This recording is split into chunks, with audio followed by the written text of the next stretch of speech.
All I can say after hearing your opening statement is, wow.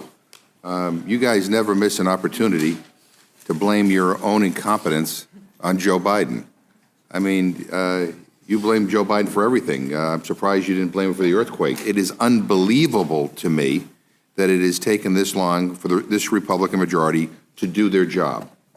The incompetence and the indifference is stunning. I mean, I really can't believe it. I don't expect much of this Republican majority, but this is really beyond the pale. Massachusetts Democrat Jim McGovern is exposing the most fundamental aspect of the Republican Party's political goals right now: obstructing legislation. This is our second Rules Committee meeting of the week, and it's the fourth time, let me repeat, the fourth time a bill to reauthorize FISA has come before our committee. I mean, give me a break. The American people want effective government. What my Republican friends are giving them, quite frankly, is a circus. This is the most ineffective, incompetent majority, I think, in American history. Full stop. It has been nearly an entire year almost, since anything that we have done in the Rules Committee has gone to the President's desk. Republicans have tried and failed to pass their own rules 7 times this Congress. 7 times this House has been stuck at a standstill because of their infighting. Before this Congress, it had been 20 years since a rule failed.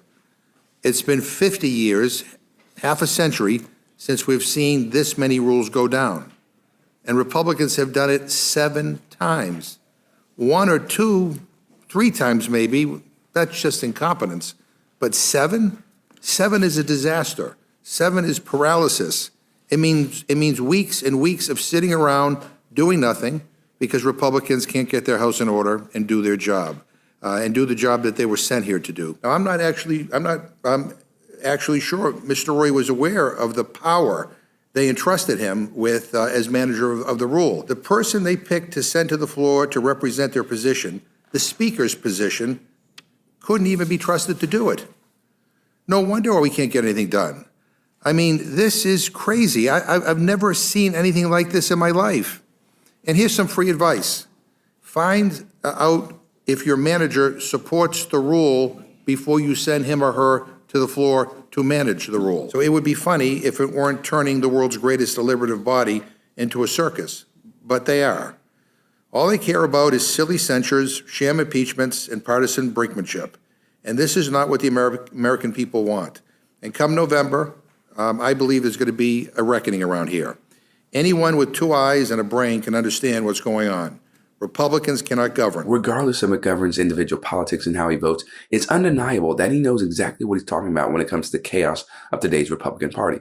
The reason why you see so much infighting within that party is because you have a set of politicians who are following Donald Trump's blueprint, and they want to carry out the MAGA movement and their mission, essentially.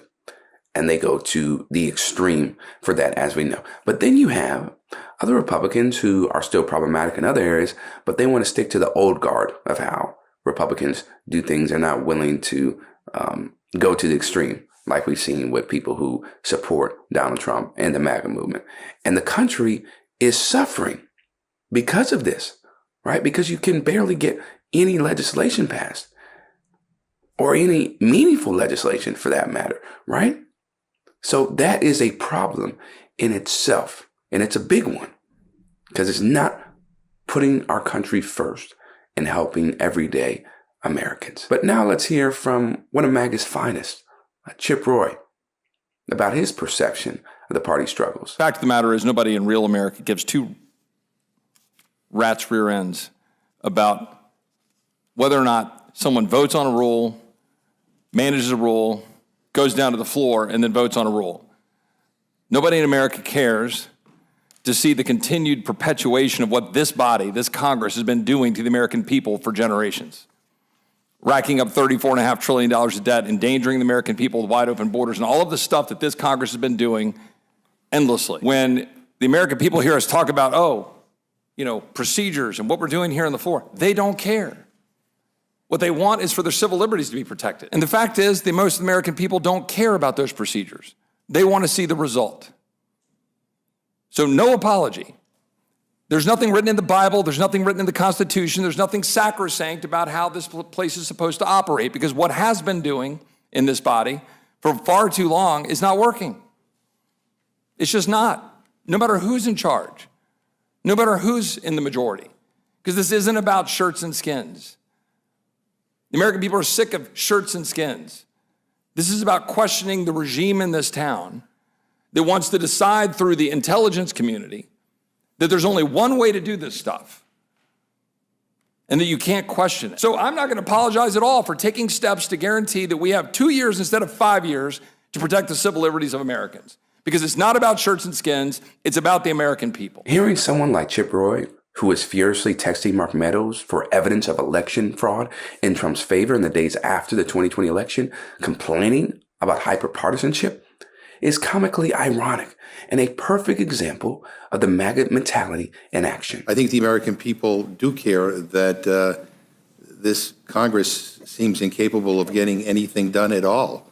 As I said at my outset, nearly 10 months before this committee, which all consequential legislation goes through, has reported a bill to the floor that has actually become law. I mean, I don't know, maybe people send you here to do nothing, but my constituents sent me here to actually help solve problems and get things done. You've got a massive Muslim takeover of the United Kingdom going on right before our eyes. He would say, Chip, well, what is wrong with that? Well, I've got some pretty strong concerns about Sharia law and whether that'll be forced upon the American people. But we're shrugging it off. We're pretending it's not happening. We have 51.5 million people who are foreign born in the United States. They have about 20 to 25 million kids. That puts that well over 20-some% of our population. It's the highest such number in the history of our country. People say, well, isn't that great? Is it? We sure think so, Chip. But let's hear what else he's concerned about before we address his earlier points. Are we teaching people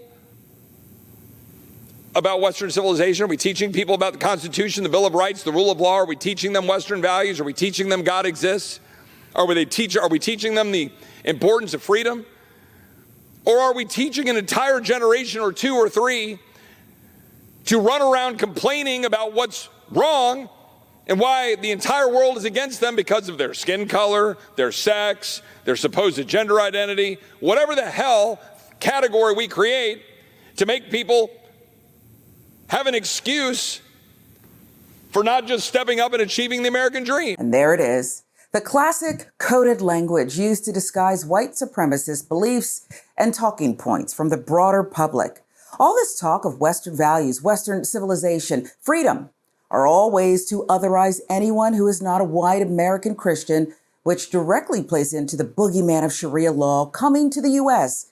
Now, Roy is partially right. It is coming, Sharia law, but it's coming from within his own party. The church is supposed to direct the government. The government is not supposed to direct the church. That is not how our founding fathers intended it. And I'm tired of this separation of church and state junk that's not in the Constitution. It was in a stinking letter, and it means nothing like what they say it does. The church has relinquished too much authority to government. The church is supposed to direct government, not the opposite way. The church is supposed to influence government. And we need to be so involved in what is going on in our government. I mean, the Bible says that the government rests on his shoulders, on God's shoulders. Lauren Boebert has been beating the Christian nationalism drum since she first got elected to Congress, just like another darling of the evangelical right wing. And I believe that Republicans need to prove to the American people that we are the party of American nationalism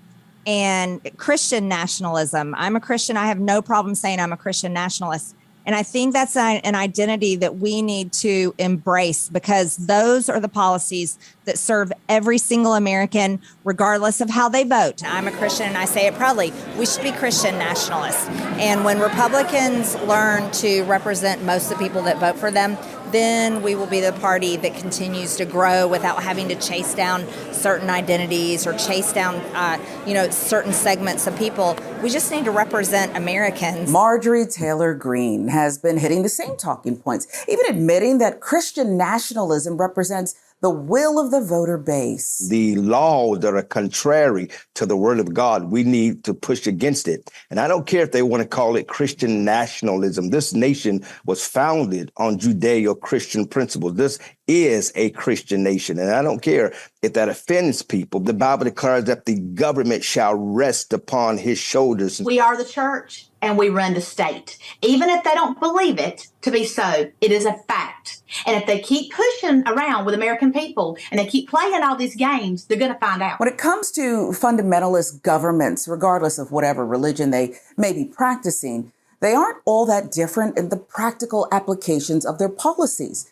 But we all know the real reason Chip Roy brought up the Sharia law talking point in the first place. These open borders are undermining the core principle of the rule of law. And the most fundamental thing you can do to destroy the rule of law and to destroy our republic is to undermine faith in elections and undermine the integrity of our elections and to destroy this republic by making it unclear as to who is voting and limiting the ability for us to know that only citizens are voting. This is about the rule of law, ensuring the integrity of elections, and the simple proposition that only citizens should vote. In the midst of all of this intended chaos, one may forget that there are already laws on the books that only citizens can vote. It's a pretty important point.